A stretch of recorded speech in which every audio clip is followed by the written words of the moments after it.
আসসালামু আলাইকুম ছোট্ট বন্ধুরা, আমাদের আজকে 9 নাম্বার ক্লাস কেমিক্যাল বন্ডের অনেক দূর চলে আসছি। সো আমি তোমাদের সাথে ফার্দার সামনের দিকে আগাই আজকের ক্লাস নিয়ে। একটু গত ক্লাসের খোলাসা হয়ে যাক, সেটা হচ্ছে এই জিনিসটা কি, হোয়াট ইজ দিস থিং? কি জিনিস বলো তো? আচ্ছা, এটা একটা জাস্ট বোর্ড। এটা হচ্ছে ঈদের সময় আমার ভাইগনা পাঞ্জাবি কিনছিল, তাদের যে পাঞ্জাবির বক্সটা ছিল সেই বক্স কেটে নিয়ে আসছি। তোমাদেরকে এক্সপোজার একটু কমাইতে হবে নাকি? ঠিক আছে, ঠিক আছে।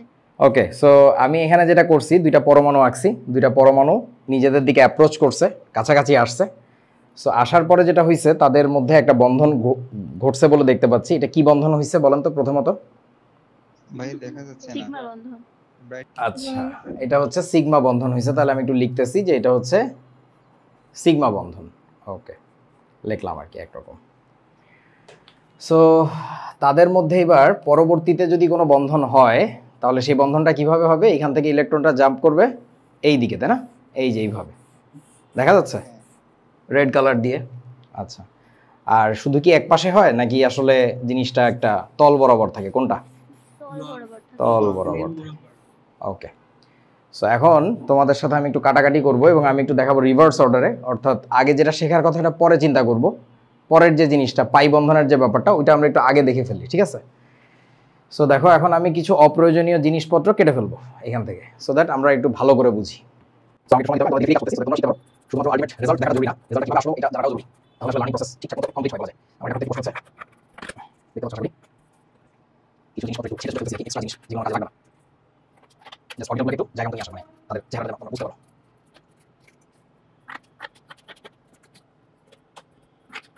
কিছু একটু প্রবলেম হবে তোমায়। আউ দেখি কত এফেক্ট হয়েছে কোনটা?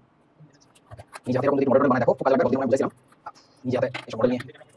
ব্রিলিয়ান্ট কোয়েশ্চেন ফ্রম ব্রিলিয়ান্ট বয়। মানে এমন কারণ নাকি আমি তো দেখতে পাচ্ছি এখানে যে করতেছি। আউ একদম সিরিয়ালের মতো বসা ভালোই লাগে।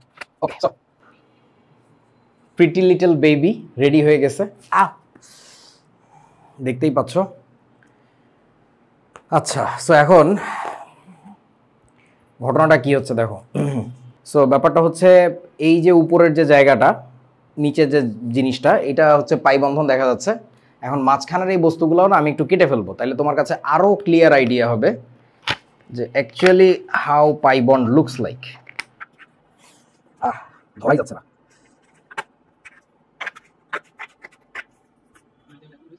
না, আমি নাটক করতেছি। গরু কোথাটা, মানে কোয়েশ্চেন। হাতের ব্যথা পায়ে গেছে, পায়ে দাঁড়াইতে পারতেছি না, ক্লাসের মধ্যে চেঁচামেচি শুরু হয়ে যাচ্ছে, তাও বলার মতো প্রশ্ন। এই যে রিপিটেটিভ কোয়েশ্চেন করা বাঙালির স্বভাব আর গেল না। আপনারা কি দেখতে পাচ্ছেন এই ছিদ্রটা কেন করছি আমি? এটা কি কল্পনায় আসতেছে?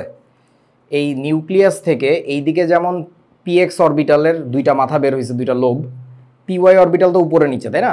সো আমার তাহলে ওইটাও করা লাগবে। তোমরা কি বুঝছো এই বস্তুটা কি, এই পার্টটা কি বোঝা যাচ্ছে? এই পার্টটা কি আমার এই যে হাত দিয়ে ঘষতেছি, এটা কি বলেন তো?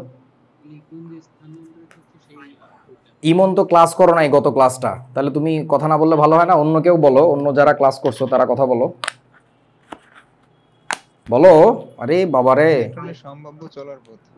ইলেকট্রনের এই ছেলেটার মধ্যে যে জ্ঞানের অহংকারটা ঢুকছে, একে কিভাবে এটা থেকে বের করে আনা যাবে? আমাকে একটু বুদ্ধি দিস তো। এর মধ্যে মাসুমিয়াত ব্যাপারটা নাই হয়ে গেছে। এ শিখছে যে কঠিন কঠিন কথা কইলে খুব ভালো ভালো উত্তর হয়, নর্মাল কথা আর কয় না, আগের মতো সেই বাচ্চা বাচ্চা কথা আর বলে না। শেষ হয়ে গেছে ছেলেটা। এই নর্মাল কথা বল না বাবা, ও উত্তরে তো আমি স্যাটিসফাইড না, কেউ বল। সহজ কথা, এটা পাই বন্ধন ভাই। পাই বন্ধন দেখাইছিলেন, পাই বন্ধনের ইলেকট্রন ক্লাউড। এটার নাম কি বলছিলাম? কি ইলেকট্রন? কি ইলেকট্রন?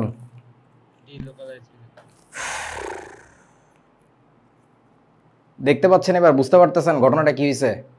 এটা হচ্ছে একটা পরমাণু, এটা তার পিএক্স অরবিটাল, এইটা হচ্ছে পিওয়াই অরবিটাল। দেখতে পাচ্ছেন? বুঝতে পারতেছেন? নিউক্লিয়াস আর একটা পরমাণুর পিএক্স অরবিটাল, এইদিকে পিওয়াই অরবিটাল। সো এই পিওয়াই এর সাথে এই পিওয়াই এর এই যে উপরে একটা বন্ধন হয়েছে, মানে উপরে একটা বন্ধন না, মানে বেসিক্যালি এই যে পাই বন্ধন, এই যে পাই বন্ধন। তাহলে দেখো ভালো করে বোঝো, সিগমা বন্ধনের কি বলছিলাম? একটা বন্ধনের কি থাকে বলেন? বলেন অক্ষ থাকে, বলেন সিগমা বন্ধন অক্ষ থাকে। পাই বন্ধনের কোনো অক্ষ নাই, কিন্তু পাই বন্ধনের একটা কি আছে দেখতে পাচ্ছেন, একটা সারফেস, একটা প্লেন। হ্যাঁ, পাই বন্ধনের যে ইলেকট্রনগুলো সেগুলো পাই বন্ধন গঠনকারী পরমাণুগুলোর যে নিউক্লিয়াসের তল বা যৌগের তল, সোজা কথা, সেই যৌগের তলের কোথায় থাকে, উপরে এবং নিচে থাকে। তাহলে বলেন তো এই দুইটা পরমাণুর মধ্যে এখন কয়টা বন্ধন গঠিত হয়েছে বলে আপনি দেখতে পাচ্ছেন? দুইটা বন্ধন গঠিত হয়েছে। ওকে, সবই বুঝলাম। এবার শেষ কথা বলি, সেটা হচ্ছে এই দুইটা পরমাণুর মধ্যে যদি ত্রিবন্ধন গঠিত হইতে হয়, অর্থাৎ আমাদের যদি নাইট্রোজেন নাইট্রোজেন ট্রিপল বন্ড দেখতে চাইতে হয়, তাহলে এখন আমাদের কি করা লাগবে বুঝছো? এই দুইটা পরমাণু নিউক্লিয়াসকে ফুটা করা লাগবে। কেন ফুটা করতেছি বুঝছো তোমরা? আর একটা পি অরবিটাল লাগবে, যেটা ওই আগের দুইটা পি অরবিটালের সাথে আবার সমকোণে থাকবে, তাই না? সো এবার আমরা কি করব, এর ভিতর দিয়ে ধরো, ওরে বাবাই কলম তো অনেক মোটা। আচ্ছা একটু চেষ্টা করি, দাঁড়াও একটু মানুষ করে নেই।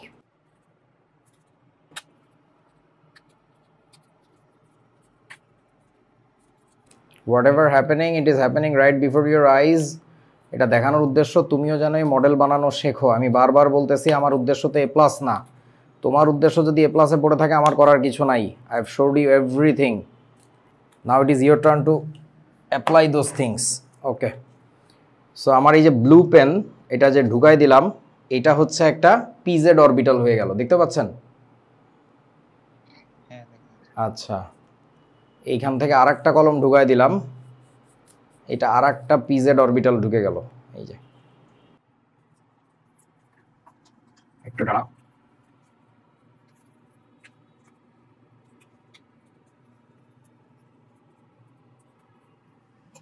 ওকে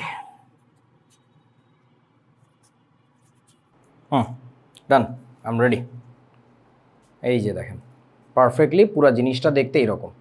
এবার ভাবো তো, আমার কাছে চিউইংগাম নাই, কল্পনা করো এই মাথা থেকে কলমের এইখান থেকে এইখানে কি একটা ইলেকট্রন লাফালাফি হচ্ছে না? জাস্ট লাইক এই বস্তুটা আবার এই মাথা থেকে হচ্ছে।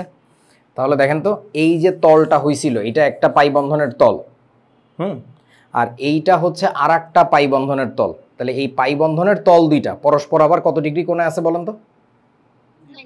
90 ডিগ্রি কোণে আছে। বুঝেছো সবাই? ভালো করে বোঝো, চতুর্দিক দিয়ে দেখাইলাম, ভালো করে বোঝো। ওকে, সো এই ব্যাপারটা আবার লাস্ট যদি আমি একটা জিনিস দেখাই, একেবারে আগে আমি যখন যেভাবে দেখাইতাম মানে ক্লাসে, সেটা হচ্ছে অরবিটাল দুইটা কিভাবে থাকে, সেটা হলো মানে অরবিটাল দুইটা না, তল দুইটা আর কি।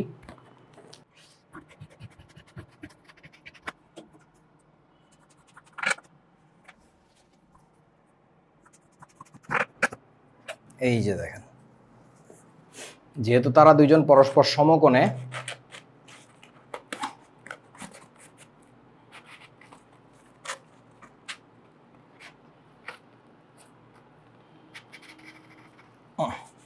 এই যে বুঝেছো কি বন্ধুরা?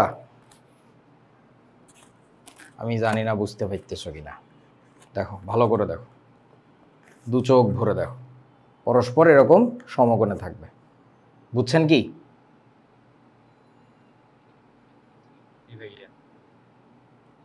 এবং আমাকে একটু বলো, এবার আমি এটা তাহলে মনের মধ্যে রাখো, আমি কিন্তু এবার এটা ভেঙে ফেলবো। ওকে, যদি এই দুইটা পরমাণুর মধ্যে পাই বন্ধন গঠিত না হইতো, যদি না হইতো তাহলে কি হইতো? এই যে কলম দুইটার যে পাই বন্ধন তারা নাই, এদিকে তো এখনো কিছু নাই, বেসিক্যালি একটু আগে বানাইছিলাম আমরা এখানে বন্ধন, বুঝতে পারছো? এখন কিন্তু এইখানকার বন্ধনটা আমি ভেঙে ফেলছি, মনে মনে ভাবো এই যে কুচু কেটে দিলাম। এবার আবার এই পাই বন্ধনগুলোও কেটে দিচ্ছি, আর কিন্তু বানাইতে পারবো না, দেখাই দিলাম, ঠিক আছে? আচ্ছা, তাহলে এটাকে কেটে দিলাম, এটাকেও কেটে দিচ্ছি, তাহলে ওদের দুজনের মধ্যে পাই বন্ধন নাই। এই যে নিচের অংশটাও কেটে দিচ্ছি, নাই। এবার আমাকে একটু বলেন তো, এই যে যে সিগমা বন্ড, এইখানে যেহেতু একটা অক্ষ বরাবর অরবিটাল দুইটা জাস্ট ওভারল্যাপ করছে, এটা তো বাস্তবে আসলে একটা কাগজ, কিন্তু বাস্তবে আসলে ঘটনাটা কি? ঘটনাটা হচ্ছে এখানে তো দুইটা বিচ্ছিন্ন পরমাণু তারা এরকম ওভারল্যাপ করছে। তখন বলো তো আমাকে একটু, একটা পরমাণুকে ঠিক রেখে আর একজন কি এরকম ঘুরতে পারবে নাকি পারবে না? তাতে কি ইলেকট্রন শেয়ারিং এ কোনো সমস্যা হয় বলেন তো? না, কোনো সমস্যাই হয় না। এই জন্য দুইটা পরমাণুর মধ্যে যদি শুধুমাত্র একটা সিগমা বন্ধন থাকে, তাদের মধ্যে বন্ধনের মুক্ত আবর্তন সম্ভব হয়। কিন্তু একটু আগের যে ঘটনাটা ছিল, যে এইখানে একটা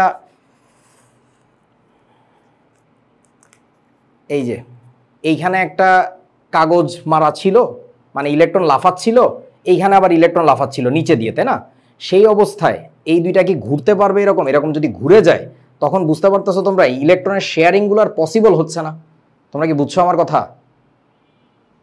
জি। সো এই জন্য আমরা বলবো দুইটা পরমাণুর মধ্যে যখন শুধুমাত্র একটা সিগমা থাকবে, কোনো পাই থাকবে না, তখন তারা একজনের সাপেক্ষে আরেকজন ঘুরতে পারবে। কিন্তু যখন একটা সিগমা হওয়ার পরে আর একটা পাই হয়ে যায়, তখন আর রোটেশনটা বন্ধ হয়ে যায়।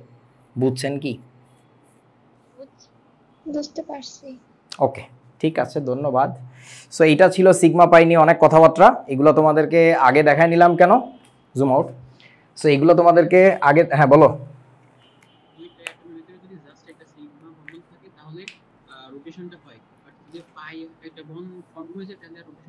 হ্যাঁ,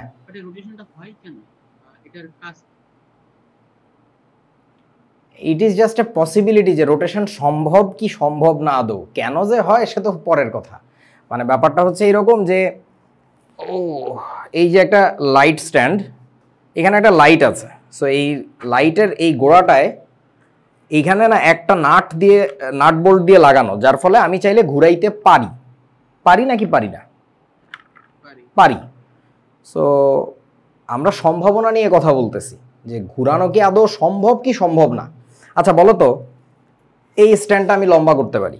এখন the way it was designed, তাতে কি এই জয়েন্টের এই জায়গাটাতে আমি দেখতে পাচ্ছি, জানি না তোমরা দেখতে, এই যে এই জয়েন্টের এই জায়গাটাতে যেখান থেকে আমরা হাইট বড় ছোট করতেছি, এই যে এখানে একটা লক আছে দেখতে পাচ্ছ, এই জায়গাটাতে আমরা কি চাইলে এটাকে ঘুরাইতে কি পারবো আসলে? বলেন তো, ঘুরাইতে কি পারি আসলে, নাকি শুধু উপরে নিচে করা যায়? কোনটা? কে জানি বললো ঘুরাইতেও পারি। মানে আমি আসলে কিভাবে ঘুরাইতে পারি? আমি কি এই দিকে ঘুরাইতে পারি? ও, তো আমি এই ঘুরানোর কথা বলছিলাম, তুমি মনে হয় এই ঘুরানো চিন্তা করছো। আল্লাহ, চিন্তা। এনিওয়ে, বুঝছো কি আমার কথা? এখন এখানে কেন ঘুরানো যায় না বলো তো ইমন? ফিজিক্সের ব্যাখ্যা কি বলে এখানে কেন ঘুরানো যায় না? ও, রেজিস্ট্যান্স কাজ করে। জোস।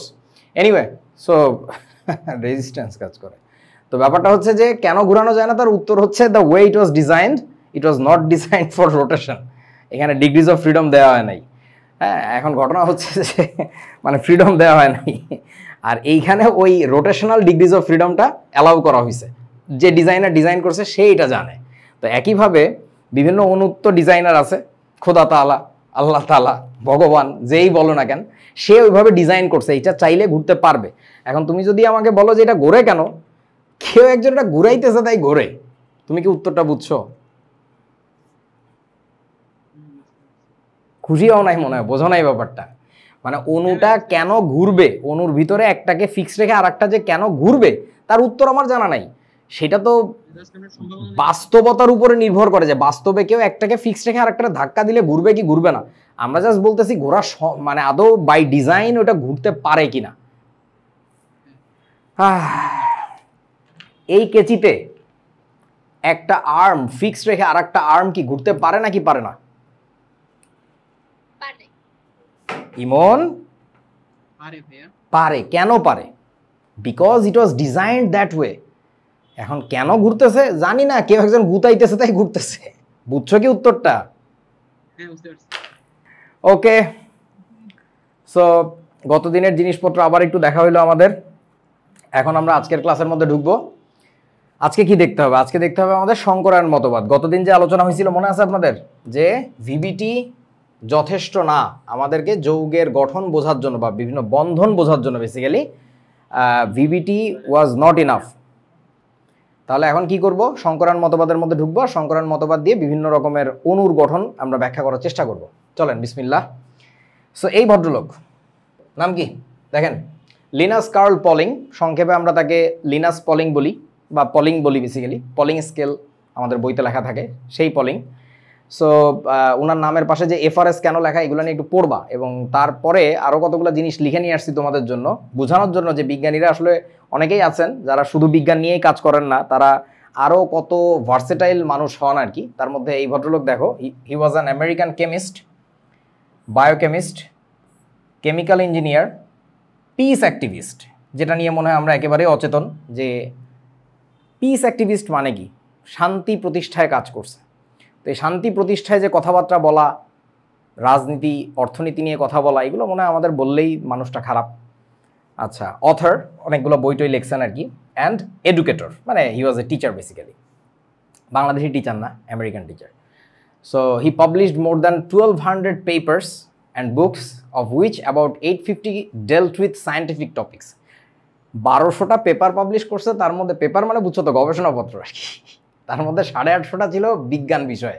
তাহলে একটু ভাবো তো, বাকি বিষয়গুলো নিয়ে সে কি নিয়ে লেখছে, একটু তোমরা পড়ো, মানে জিনিসগুলো খুবই মজার। ঠিক আছে, ক্লাসে তো আর এত কিছু বলা যায় না, আমার কাজ জাস্ট তোমাদেরকে একটু ইশারা দেওয়া। সো জানি না কোন ইকবালের মতো লেখছে, আসো। সো ব্যাপারটা হচ্ছে কি, এখন আমাদের সংকরায়ন মতবাদ দেখতে হবে। সংকরায়ন মতবাদ আমি তোমাদের একটু গল্প করেই বোঝানোর চেষ্টা করব। সেটা হচ্ছে কি, দেখো আমরা মিথেনের গঠনটা আরেকবার একটু চিন্তা করি। সেটা হচ্ছে কার্বন ছিল আমাদের উত্তেজিত অবস্থায়, লাগবে বুঝতেই পারতেছো, একবারে লিখে ফেললাম বোঝানোর জন্য। 1s2 2s1 2px1 2py1 2pz1, এই তো কার্বন ইলেকট্রন বিন্যাস থাকে, তাই না? এইখানে আমাদের 4টা হাইড্রোজেন আসে তাদের সাথে বন্ধন করতে। তো 1s1 এটা হচ্ছে একটা হাইড্রোজেন, এরকম কয়টা হাইড্রোজেন আসবে? 4টা। তো 4 জন এরকম 4 জায়গায় দাঁড়ায় গেল। একটা গল্প চিন্তা করো, সেটা হচ্ছে এই 4 জন হচ্ছে তোমরা 4 জন, কোনো 4 জন, শেতাব, ইমন, সিডাং আর ধরো হৃদা। তো এই 4 জনের প্রতি আমার ভালোবাসা তো সমান, একেবারে সমান। তাদের 4 জনের শক্তি সমান, 4 জনই বুয়েটে পড়ে, 4 জন বুয়েটের একই ডিপার্টমেন্টে পড়ে, একই মেরিট পজিশনে চান্স পেয়েছে, কল্পনা করো। তো এখন এই 4 জন আমার কাছ থেকে টাকা নিয়ে কক্সেস বাজার গেছে ঘুরতে, যাই ঘুরে আসি। তো ঘুরতে যেয়ে কী হয়েছে দেখো তো, এ ঢুকতেছে 200 টাকা রুম ভাড়ার রুমে, একটা হোটেলে রুম ভাড়া করছে না, এ ঢুকতেছে একটা 300 টাকা রুম ভাড়ার রুমে, এও 300 টাকার, এও 300 টাকার। তোমরা বলো তো এই জিনিসটা কি একটু ইমব্যালেন্সড না? কেমন অদ্ভুত না? কারণ এই রুমের মধ্যে, এই 3টা রুমে এসি আছে, ওর এখানে একটা ফ্যান রেখে দিছে। এই 3টা রুমে হয়তো বা বালিশগুলো একটু নরম, এই রুমের বালিশটা একটা দেখা যায় বালিশের জায়গায় একটা পাথরের টুকরা রেখে দিছে, চৌকাঠ, চৌকি। তো এরকম আর কি, এখানে দামি দামি ভালো বিছানা, নরম নরম বিছানা। তো এই 4 জন আমারে ফোন দিয়ে বলবে না, এই 4 জন মানে 4 জনেরই কিন্তু কমপ্লেন থাকবে যে কিরে ভাই, তুই না আমাদের সমান ভালোবাসা দিছিলি, এইটা কি করলি? আমাদের তো তোর কোচিং এর নাম না বলে অন্য কোচিং এর নাম বললে ভালো হতো। এখন এই সিচুয়েশনে তখন এই যে হোটেলের যে মালিক, সে দেখতেছে যে 4 জন ব্যাগ বোসকা নিয়ে হোটেলের বাইরে দাঁড়ায় আছে, রুম যেটা অ্যালট করছি, অ্যালোকেশন দিছি, ঢুকতেছে না, বন্ধন হচ্ছে না। তখন ওই হোটেল রুমের মালিক, হোটেলের মালিক, সে একটা কাজ করবে। সে কাজটা কি জানো? 4 রুমের জিনিসপত্র বের করে নিয়ে এসে কি করবে বুঝছো? একটা ঘোটা দিবে, একটা ব্লেন্ড করবে। ব্লেন্ড করে যদি 4 রুমে সমান পরিমাণে মাল জিনিস ভাগাভাগি করে দেয়, এবার বলেন তো কোন রুমকে কি তুমি আর বলতে পারবা যে এটা এ ক্লাসের রুম আর এই 3টা বি ক্লাসের রুম, এরকম কি বলতে পারবা? এখন আর বলার সুযোগ নাই। তখন প্রত্যেকটা রুমকে আমি আর কোনোটাকেই বলতে পারবো না যে এটা এ ক্যাটাগরির রুম, ওটাকে বি ক্যাটাগরির রুম, বলা যাবে না। আগে ছিল বিশুদ্ধ এ, বিশুদ্ধ বি। যেমন এই অরবিটালটার মধ্যে, এর মধ্যে পুরাই এস টাইপের ক্যারেক্টার ছিল, এর মধ্যে পুরাটাই পি টাইপের ক্যারেক্টার ছিল। এখন যেহেতু রুমগুলার মাল জিনিস, বিছানা, কাঁথা, সোফা, এসি, ফ্যান সব ব্লেন্ড করে ফেলছে, এখন কোনো রুমকেই না বলা যাচ্ছে না এ ক্যাটাগরি, কোনোটাকে বি ক্যাটাগরি, কোনোটার বিশুদ্ধ নাই। তাহলে প্রত্যেকটা রুমকে আমরা কি বলবো? বলবো হাইব্রিডাইজড রুম। বিকজ তোমরা ছেলেরা বিশেষ করে, আমি জানি না কৃষি শিক্ষায় সংকরায়ন পড়ছো কিনা, ওই যে বিভিন্ন প্রাণীর ক্ষেত্রে আমরা সংকরায়ন করতাম, গরুর সংকরায়ন, শঙ্কর প্রজাতির গরু, দেখছিলে এগুলা? দেখো, আচ্ছা জেনেটিক ইঞ্জিনিয়ারিং লাগবে না, আমরা ছোটবেলায় আমরা কৃষি শিক্ষায় পড়ছিলাম যে ধরো বাংলাদেশি গরুর হচ্ছে মাংস স্বাদের ধরো, আর অস্ট্রেলিয়ান গরুর হচ্ছে দুগ্ধ উৎপাদন ক্ষমতা ভালো। তো তুমি যদি এই দুইটা গরুর জাতের মধ্যে ক্রস ঘটাও তাহলে নতুন যে গরুর বাচ্চাটা হবে সেই বাচ্চাটার হয়তো বা মাংসের স্বাদ হবে বাংলাদেশি গরুর মতো, আর দুধের উৎপাদন ক্ষমতা হবে অস্ট্রেলিয়ান গরুর মতো। তাহলে এই যে নতুন যে বাচ্চাটা হইল এটা দেশি গরুও না, অস্ট্রেলিয়ান গরুও না, এটাকে আমরা কি বলতেছি? শঙ্কর প্রজাতির গরু। কেউ বোঝা না? শঙ্করায়ন মানে মিশ্রণ, বুঝেছো? সো তাহলে এই কনসেপ্টটা লিনাস পলিং আমার কাছ থেকে শিখে গেল যে ভাই হোটেলে ওইখানে ঘটনাটা এটা করছিল না, তাহলে আমরা অরবিটালের ক্ষেত্রে এরকম মনে হয় একটা ঘটনা ঘটে। So that is just a গল্প, দ্যাট ইজ জাস্ট এ গল্প which has been told by this guy just to match with the nature. প্রকৃতির যে ঘটনাটা ঘটে সেই ঘটনায় শঙ্করায়ন ঘটে কিনা আমরা জানি না, বাট এই গল্পটা যদি তুমি মেনে নাও তাহলে দেখবা প্রকৃতির অনেক কিছু ব্যাখ্যা করতে পারতেছো। তোমরা কি বুঝাচ্ছো ব্যাপারটা? ভালো করে ফিল করো, শঙ্করায়ন বাস্তবে ঘটতে কেউ দেখে নাই, এটা দেখেই নাই কেউ, কেউ জানে না শঙ্করায়ন ঘটে কিনা, বাট এটা একটা গল্প।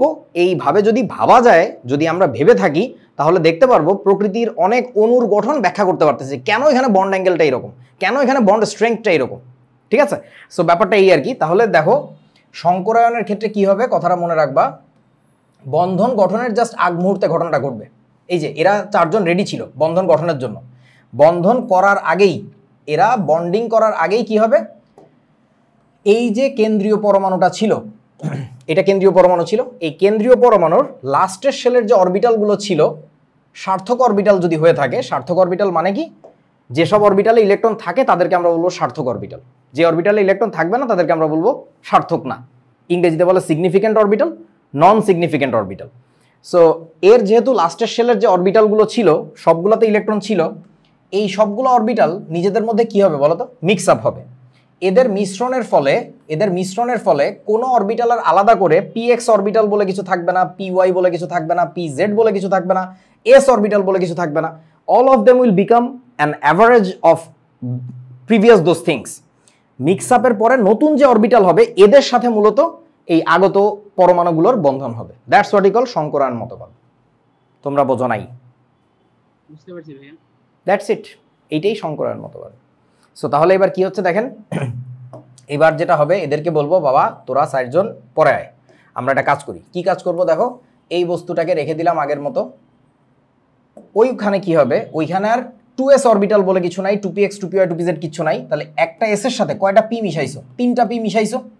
দ্যাটস ওয়াই আমরা নামকরণ করব, নাম দিব হচ্ছে sp3 অরবিটাল। তোমরা কি বুঝাচ্ছ আমার কথা? নামগুলো কি আমরা দিছি নাকি পরমাণুর গায়ে এরকম অরবিটালের গায়ে লেখা থাকে sp3, কোনটা বলতো? আমরা দিছি। আমরা এমন ভাবে নামগুলো, আচ্ছা তোমার এই যে হাতটা আমার, যে হাত দিয়ে আমি লিখতেছি এটা কোন হাত? ডান হাত। আমার এই হাতটা কি জানে যে ওর নাম ডান? ও তো জানে না, এইখানে কোথাও লেখা নাই যে ডান হাত, আমরা জাস্ট নাম দিচ্ছি। তো একইভাবে এই অরবিটালগুলোর নাম ওরাও কিন্তু জানে না ওই অরবিটালের নাম কি, আমরা নাম দিচ্ছি sp3 অরবিটাল। কেন নাম দিচ্ছি? নামটা শুনে যেন বোঝা যায় যে এর মধ্যে কোন কোন অরবিটালের মিশ্রণের ফলে এই অরবিটালটা তৈরি হয়েছে। সো এখন এই অরবিটালগুলোতে ইলেকট্রন ডিস্ট্রিবিউশন কিভাবে হবে, এটা একটা ইন্টারেস্টিং কোয়েশ্চেন। সহজ আনসার বলে দেই আগে, মানে শর্টকাট পদ্ধতি, পরে অ্যাকচুয়াল কারণ বলতেছি। সেটা হচ্ছে উপরে যেভাবে ডিস্ট্রিবিউশন দেখবো নিচে বসাই দিবা। তাহলে এখানে একটা একটা করে ইলেকট্রন ছিল, তাহলে এখানে একটা করে বসাই দিচ্ছি, বসাইলাম। বসানোর পরে এবার কি হবে, এইবার বলবে যে স্যার আপনারা আসেন। এই যে দেখো স্যাররা গেল, স্যাররা যাওয়ার পরে কি হবে, এই রুমের সাথে তার বন্ধন, এই রুমের মধ্যে ইনি বন্ধনযুক্ত হবে, ইনি এখানে বন্ধনযুক্ত হচ্ছে, আর ইনি তো এখানে হচ্ছেই। সো তাহলে আমরা এবার বন্ধনটা করেই ফেলি, কি বলেন? এই যে বন্ধন হইল, এই যে বন্ধন হইল, এই যে। তাহলে দেখো তো ভিভিটি এর মতো কথাবার্তাই বলতেছে না সে, কিন্তু একটু নতুন গল্প শোনাইছে, তাহলে আমরা কি বলবো, মিথেনে কি ধরনের শঙ্করায়ন ঘটে? sp3। তোমরা কি বুঝছো বন্ধুরা আমার কথাগুলো? এই তো। আরেকবার একটু অন্যভাবে চিন্তা করো। আমি একদিন চিড়িয়াখানায় যাচ্ছিলাম, পথে তোমাদের সাথে দেখা, 4 জন রাস্তায় দাঁড়িয়ে আসো, আমাকে বললে আমাদেরও নিয়ে যা, ওইটাই আমাদের শেষ জায়গা।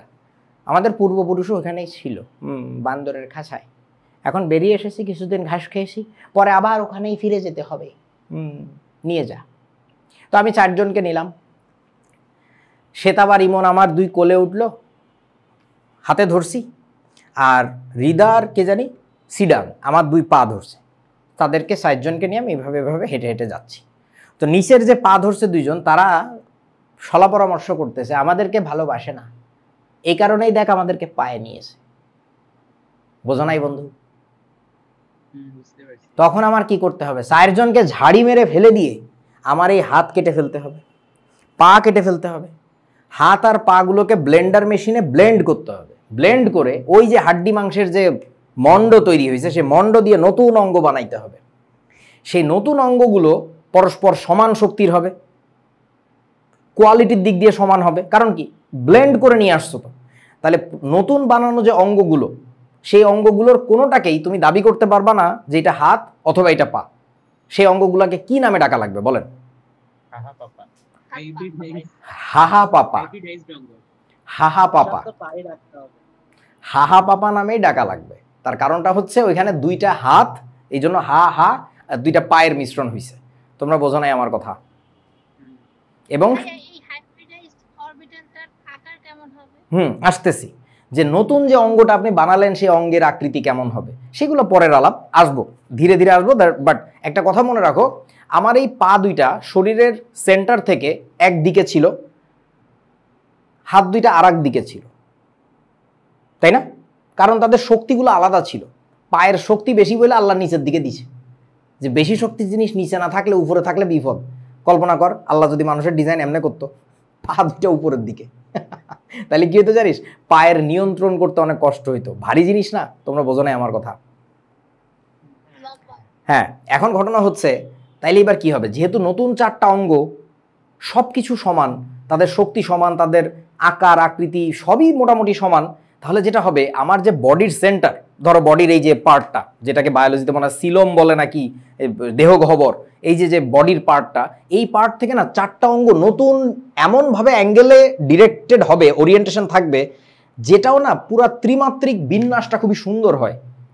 3 ডিমেনশনালি জিনিসটা খুবই ওয়েল ওরিয়েন্টেড। কেউ বোঝে না আমার কথা? বুঝতে পারছি ভাইয়া। সেই ওয়েল ওরিয়েন্টেড গঠনটা তোমরা মনে হয় দেখেছো এর আগেও, কখনো কি দেখোনি? কেউ দেখোনি? দেখছি।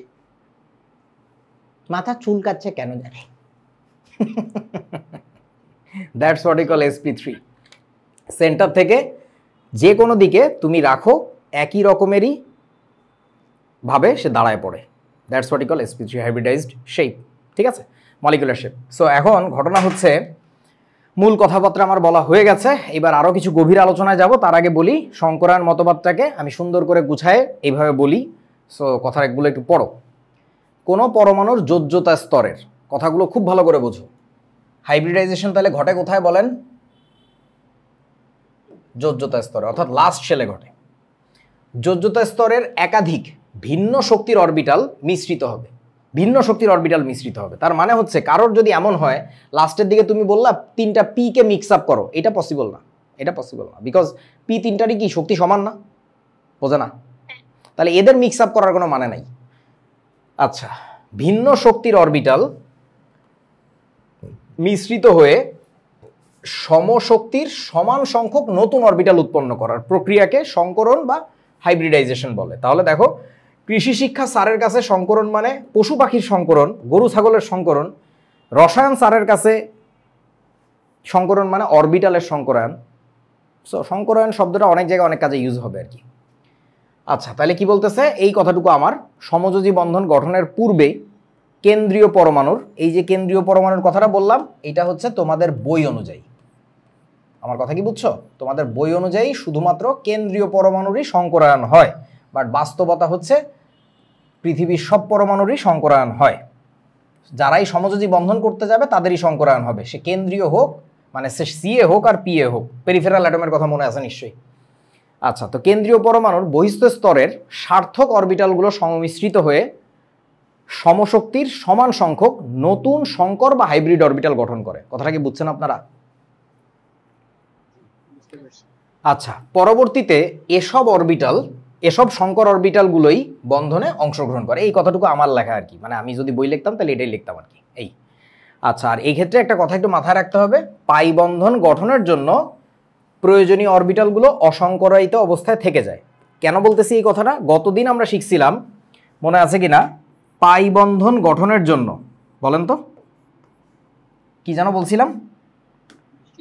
ডি অথবা ডি অরবিটাল অপরিহার্য। পাই বন্ধন গঠনের জন্য বিশুদ্ধ শব্দটা বলা হয়েছিল, মনে পড়তেছে? বিশুদ্ধ পি অথবা ডি অরবিটাল অপরিহার্য ছিল। সো এখন ঘটনা হইতেছে, সংকরায়িত অরবিটাল সেটা কি বিশুদ্ধ নাকি অবিশুদ্ধ, বলেন তো? অবিশুদ্ধ। অবিশুদ্ধ। সো যেহেতু বিশুদ্ধ অরবিটাল লাগে পাই বন্ধন গঠনের জন্য, তার মানে যতগুলো পাই বন্ধন গঠন করা লাগবে অতগুলো পি অথবা ডি বাইরে থেকে কথাটা মনে রেখো, বাইরে থেকে বিশুদ্ধ রেখে নেওয়া লাগবে। কারণ তা নাহলে যদি বিশুদ্ধ না থাকে, ও যদি হাইব্রিডাইজড হয়ে যায়, তাহলে ও তো আসলে পাই বন্ধনে অংশগ্রহণ করতে পারবে না। আচ্ছা, এখন আসো আমরা আরেকটু ফার্দার আলোচনায় যাই। দেখেন, তাহলে আবার একটু মিলে আসি। সংকরায়নের আগে কয়টা অরবিটাল মিক্স করছিলা? 4টা। 1 2 3 4। নতুন অরবিটাল তৈরি হয়েছে কয়টা বলেন? 4টা। আগের অরবিটালগুলোর শক্তি কি সমান ছিল? এস এর শক্তির সাথে কি পি আলাদা ছিল না? আলাদা। P X P Y P Z এর শক্তি সমান ছিল, তবে এস এর সাথে এই তিনটা সমান ছিল না। দ্যাটস ওয়াই তুমি মিক্স আপ করতে পারছো। করার পরে এইখানে কি তৈরি হয়েছে? sp3 অরবিটাল, তাই না? এই sp3 অরবিটালগুলোর শক্তি কি বলেন তো? পরস্পর সমান। সো এই sp3 গুলার শক্তি পরস্পর সমান। শুধু সমান না, আরো একটা জিনিস একটু জেনে রাখতে পারো, গড়। বেসিক্যালি এরা গড়, মানে ওই এস এর শক্তি আর 3টা পি এর শক্তি যোগ করার পরে 4 দিয়ে যদি ভাগ করো, তাইলে বেসিক্যালি গড় শক্তি পাবা। এখানে যদিও কিছু ঝামেলা আছে, তোমাদের লেভেলে এইটুকু জানলেই হবে। আচ্ছা, সো এই আর কি। আর আরেকটা ব্যাপার বলি, sp3 এটা কি শুধু শক্তি হবে? আকারের ক্ষেত্রে একই জিনিস না, মানে আকারটাও গড় হয়ে যাবে? ওটা আমি আই উডন্ট সে, ঝামেলা আছে। যাই হোক, আসো এবার এই sp3 কথাটাকে লেখার নিয়মটা কিন্তু এটা এইভাবে লিখতে হয়। আমি 3টাকে যে নিচে লিখি, এটা আমার ব্যক্তিগত পদ্ধতি। আমি তখনই লিখি যখন আমার মাথার উপরে ইলেকট্রন লেখা লাগে, কারণ এটা দিয়ে তো আমি অরবিটাল বোঝাচ্ছি, তাই না? বুঝতে পারছো কি আমার কথা? আচ্ছা, পরের ব্যাপারটা হচ্ছে যেটা, সেটা হচ্ছে যে আরেকটা ব্যাপার বলি, তোমাদের বইতে একটু এই জিনিসটা দেখানোর চেষ্টা করছে। এটা আমার কাছ থেকে না কার কাছ থেকে চুরি করছে জানি না, মানে আমি তো আমার ছাড়া আর কাউকে এইভাবে লিখতে দেখি না। সো বইতে, ইদানিংকার বইতে আর কি, আগেকার বইতে না, এইখানে এইভাবে সংকরায়ন দেখানো শুরু করছে, এবং সেইখানে এই কাজটা করে কি, এখানে একটা সাই লেখে, সাই। এটা লেখাটা আমার কাছে খুবই স্টুপিড আইডিয়া মনে হয়। তার কারণটা হচ্ছে, সাই মানেই অরবিটাল। তোমাদের মনে পড়ে গুণগত রসায়ন? সাই স্কোয়ারের মান দিয়ে কোনো একটা অবস্থানে ইলেকট্রন পাওয়ার সম্ভাবনা প্রকাশ করে, আর ইলেকট্রন পাওয়ার সম্ভাবনা যেসব জায়গায় বেশি, ওই জায়গাগুলোকে আমরা কি বলি বলেন তো? অরবিটাল বলি। সো বেসিক্যালি সাই দিয়ে যে তারা সংকর অরবিটাল দেখানোর চেষ্টা করছে, তারা প্রয়াস পেয়েছে, that felt so dumb to me. মনে হয়েছে যে এই স্টুপিডগুলো আসলে কিছু বোঝেই না। এখন বলতে পারো যে ভাই অমুক বিদেশি লেখকের বইও এটা করেছে, আমি বলবো ওই বিদেশি লেখকের চামড়াটা সাদা হতে পারে, কিন্তু তার বুদ্ধিবৃত্তিক দক্ষতা নিয়ে আমি প্রশ্ন তুলতে পারি, আমার কাছে মনে হয়েছে আর কি। So what ever that is, আমার কাছে মনে হয় এটাকে sp3 দিয়ে এভাবে দেখানোটাই বেশি যুক্তিযুক্ত। সো বুঝেছো আশা করি যে sp3-কে আমি কেন মাথার উপরে 3টা না লিখে নিচে লিখতেছি, জাস্ট বিকজ আমার ইলেকট্রনটা বোঝানো দরকার। আচ্ছা, সো চলেন এবার সংকর অরবিটালের বৈশিষ্ট্যগুলো দেখে নিয়ে ফার্দার আরও প্র্যাকটিসে যাব। এখন শুধুমাত্র একক বিচ্ছিন্ন পরমাণু অরবিটালের সংকরণ ঘটতে পারে, মানে বুঝছো? সংকরণটা ঘটে কখন? বন্ধন গঠনের আগে বলছি না, তার মানে কি তখনও তো সে বন্ধনে অংশগ্রহণ করে নাই, but it is just going to be bonded. Bonding এর জাস্ট আগেই সংকরণটা ঘটে যাবে। বুঝতে পারছেন কি? পরের কথা, শুধুমাত্র মানে আণবিক অরবিটালের জন্য সংকরণ পসিবল? হ্যাঁ, মানে বন্ধন গঠনের পরে তো আণবিক অরবিটালই পাবো আলটিমেটলি। সো সংকরায়িত orbital ultimately going to molecular orbital. আচ্ছা, পরের কথা কি বলছে? একই শক্তি স্তরের, এই যে একই শক্তি স্তরের প্রায় কাছাকাছি সমশক্তি সম্পন্ন অরবিটাল সমূহ সংকরণে অংশগ্রহণ করে, এটা মিথ্যা কথা। এটা বইতে লেখা থাকে তাই আমরা লিখছি আর কি, এটা পিওর বুলশিট। জটিল যোগের সংকরণ দেখতে গেলে তখনই দেখবা যে একই শক্তি স্তরের হওয়াটা জরুরি না, থার্ড শেল ফোর্থ শেল মিলেও সংকরায়ন হয়। বুঝেছ? বোঝা না? পরের কথা, সংকরণে যতগুলো অরবিটাল অংশগ্রহণ করে ঠিক ততটি সমশক্তির সংকর অরবিটাল সৃষ্টি হয়। আগেও বলছি 4টা অরবিটাল অংশগ্রহণ করলে নতুন 4টা অরবিটাল তৈরি হবে। সংকরণের ফলে সৃষ্ট অরবিটাল সমূহের শক্তি সমান হওয়ায় তারা পরস্পরকে বিকর্ষণ করে সমান পরিমাণ এবং সমকৌণিক দূরত্ব তৈরি করে। কথাটা খুব জরুরি, ভয়াবহ জরুরি। ওই যে একটু আগে বলছিলাম, আমার হাত দুইটার যে শক্তি, হাত দুইটার যে গঠন, হাত দুইটার যে ভর আলাদা বলে আল্লাহ করছে কি, হাত দুইটাকে উপরের দিকে দিছে, পা দুইটাকে নিচের দিকে দিছে। কিন্তু যেহেতু নতুন অঙ্গ তৈরি হয়েছে যেগুলো হা পাপা, তাদের তো সব সমান, তাইলে এরকম অঙ্গ দিয়ে তুমি কি করবা? সেন্টার থেকে 4টা সমান ডাইরেকশনে বাইর করতে হবে। তোমরা বোঝো নাই আমার কথা? পরের কথা কি বলছে, সংকরণের প্রকৃতি থেকে অণুর আকৃতি ও অণুর মধ্যেকার বন্ধন কোণ সম্পর্কে ধারণা লাভ করা সম্ভব। এটা তো বাচ্চা কথা আর কি ভাই। সংকরণের ফলেই আমার নতুন অরবিটালগুলোর ফলে এই যে এইভাবে ধর, এই অরবিটালগুলো যদি এদিকে না আসতো, মাথার পরমাণুগুলো তো এসে এইসব জায়গায় যুক্ত হইতো না, তখন তো আমার অণুর আকৃতিটা পুরো আলাদা হইতো। সো ডেফিনেটলি সংকরায়নের মাধ্যমেই আমরা একটা সমযোজী অণুর আকৃতি সম্পর্কে ধারণা পাবো, ঠিক আছে, এবং বন্ধন কোণ সম্পর্কে ধারণা পাবো। পরে বলছে কি, পারমাণবিক অরবিটালের মতো সংকর অরবিটালেও সর্বাধিক 2টো ইলেকট্রন থাকতে পারে। মানে অরবিটালের যে কনসেপ্টটা, অরবিটালের কনসেপ্টগুলো যা যা ছিল, অর্থাৎ আউফবাউ নীতি, পলির বর্জন নীতি এবং হুন্ডের নীতি যা যা ছিল সবই এখানে প্রযোজ্য হবে। তোমরা কি বুঝছো ব্যাপারটা? ওগুলাই তো ভুলে গেছো যে আউফবাউ এ কিডা। আচ্ছা, পরের কথা বলছে কি, সংকর অরবিটাল সমূহ থেকে সৃষ্ট বন্ধন সমূহ অধিকতর শক্তিশালী হয়। এটা হওয়ার কারণটা কি বলতো? এটা হওয়ার কারণটা কি? নর্মাল অরবিটালের অর্থাৎ বিশুদ্ধ অরবিটালের মাধ্যমে যে বন্ধনটা গঠিত হয়, তাদের চেয়ে সংকর অরবিটালগুলোর বন্ডিং অনেক বেশি স্ট্রঙ্গার হয়। এর কারণটা কি? ব্যালেন্স থাকে। আচ্ছা, প্রথম কথা হচ্ছে জিনিসটা আসলে ব্যালেন্সড থাকে। 2 নাম্বার কথা কি কেউ বলতে পারবা? মানে কারণটা খুবই সিলি। ওইটা স্থিতিশীল বেশি, সেজন্য।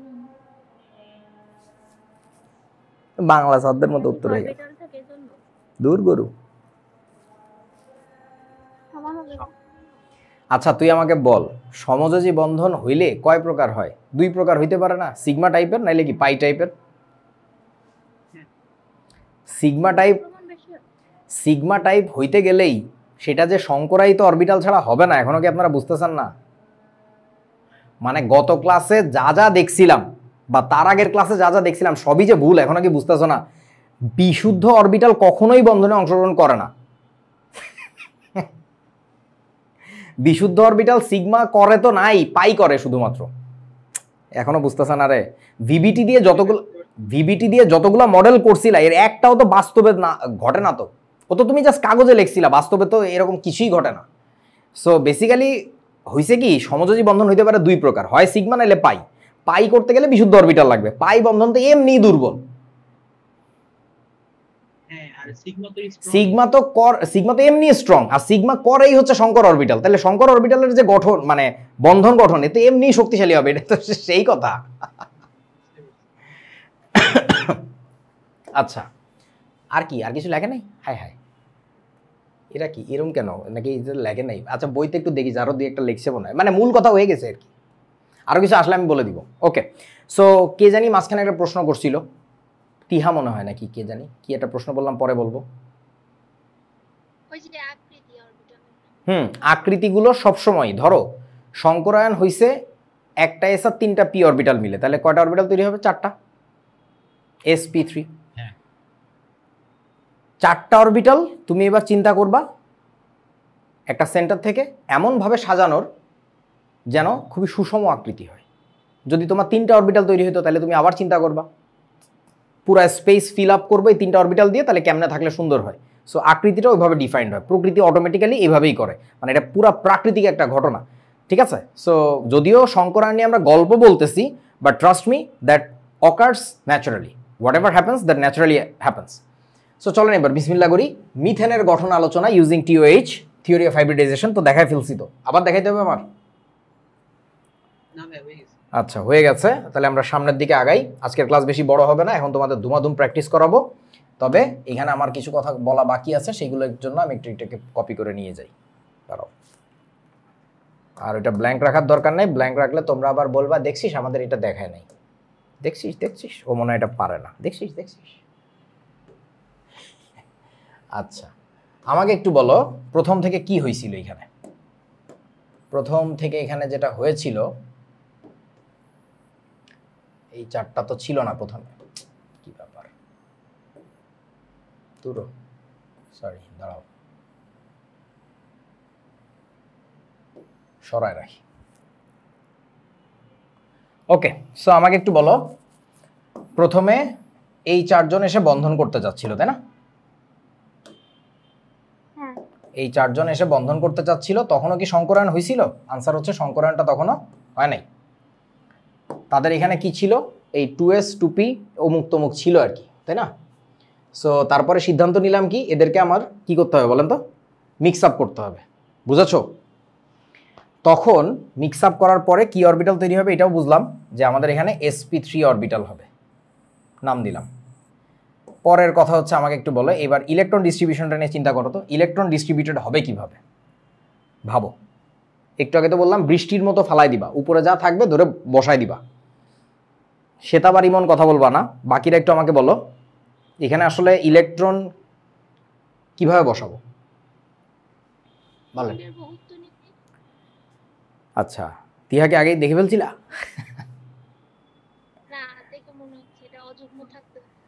আচ্ছা আসলেই উত্তরটা হচ্ছে এইটা হুন্ডের বহুত্ব নীতি মেনে ইলেকট্রন ঢুকাইতে হবে। আর আগেও বলছি, একটু আগেও মনে করাই দিচ্ছি, এই অরবিটালগুলোর জন্য আউফবাউ, পলি এবং হুন্ড তিনটাই প্রযোজ্য।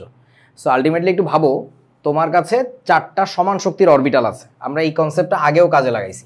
সমান শক্তির যে অরবিটালগুলো থাকে তাদের জন্য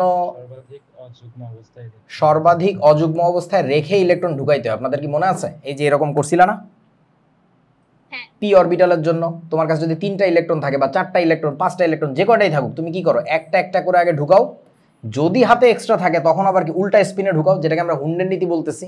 সো বেসিক্যালি হয়েছে কি এখানে আসলে 3টা অরবিটাল না, এই জায়গাটাতে ইন দিস স্পেসিফিক কেস এখানে কয়টা অরবিটাল হয়ে গেছে বলেন তো?